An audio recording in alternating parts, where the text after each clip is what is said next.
Every afternoon, as they were coming from school, the children used to go and play in the giant's garden. It was a large, lovely garden with soft green grass. Here and there over the grass stood beautiful flowers like stars, and there were 12 peach trees that in the springtime broke out into delicate blossoms of pink and pearl, and in the autumn bore rich fruit. The birds sat on the trees and sang so sweetly that the children used to stop their games in order to listen to them. "How happy we are here," they cried to each other. One day the giant came back. He had been to visit his friend the Cornish ogre and had stayed with him for 7 years. After the 7 years were over, he had said all that he had to say, for his conversation was limited, and he determined to return to his own castle. When he arrived, he saw the children playing in the garden. "What are you doing here?" he cried in a very gruff voice, and the children ran away. "My own garden is my own garden," said the giant. "Any one can understand that, and I will allow nobody to play in it but myself." So he built a high wall all round it and put up a notice board: "Trespassers will be prosecuted." He was a very selfish giant.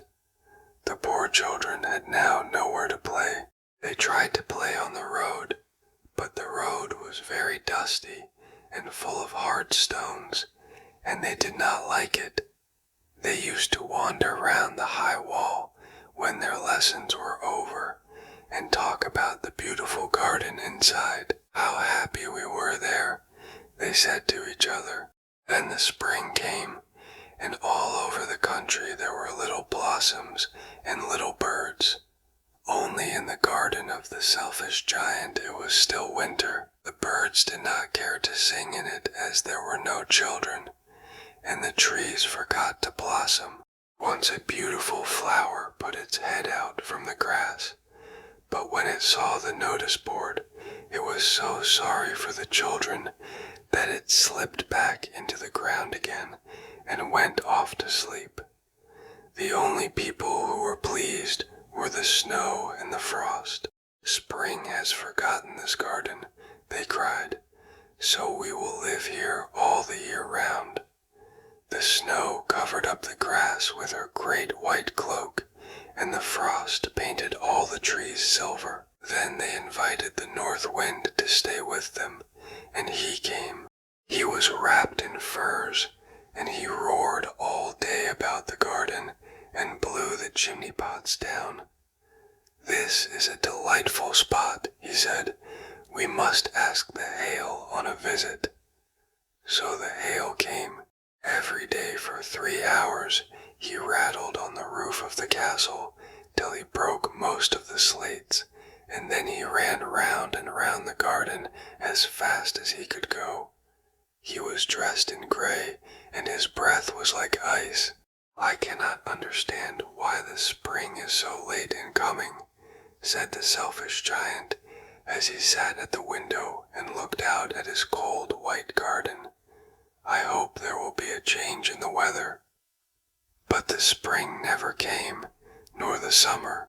The autumn gave golden fruit to every garden, but to the giant's garden she gave none.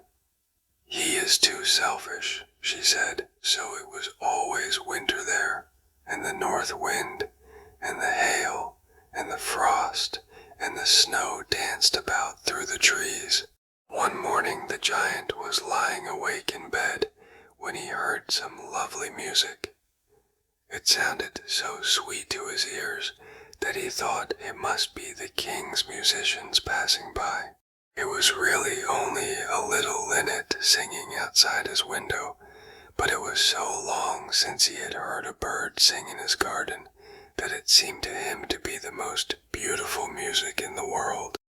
Then the hail stopped dancing over his head, and the north wind ceased roaring, and a delicious perfume came to him through the open casement. "I believe the spring has come at last," said the giant, and he jumped out of bed and looked out. What did he see? He saw a most wonderful sight. Through a little hole in the wall the children had crept in, and they were sitting in the branches of the trees. In every tree that he could see there was a little child, and the trees were so glad to have the children back again that they had covered themselves with blossoms and were waving their arms gently above the children's heads. The birds were flying about and twittering with delight, and the flowers were looking up through the green grass and laughing. It was a lovely scene. Only in one corner it was still winter. It was the farthest corner of the garden, and in it was standing a little boy. He was so small that he could not reach up to the branches of the tree, and he was wandering all round it, crying bitterly. The poor tree was still quite covered with frost and snow, and the north wind was blowing and roaring above it. "Climb up, little boy," said the tree, and it bent its branches down as low as it could. But the little boy was too tiny, and the giant's heart melted as he looked out. "How selfish I have been," he said. "Now I know why the spring would not come here. I will put that poor little boy on the top of the tree, and then I will knock down the wall, and my garden shall be the children's playground for ever and ever." He was really very sorry for what he had done. So he crept downstairs and opened the front door quite softly, and went out into the garden. But when the children saw him, they were so frightened that they all ran away, and the garden became winter again. Only the little boy did not run, for his eyes were so full of tears that he died not see the giant coming. And the giant stole up behind him and took him gently in his hand and put him up into the tree. And the tree broke at once into blossom, and the birds came and sang on it, and the little boy stretched out his 2 arms and flung them round the giant's neck and kissed him. And the other children, when they saw that the giant was not wicked any longer, came running back, and with them came the spring. "It is your garden now, little children," said the giant, and he took a great axe and knocked down the wall. And when the people were going to market at 12 o'clock, they found the giant playing with the children in the most beautiful garden they had ever seen. All day long they played, and in the evening they came to the giant to bid him goodbye. "But where is your little companion?" he said. "The boy I put into the tree."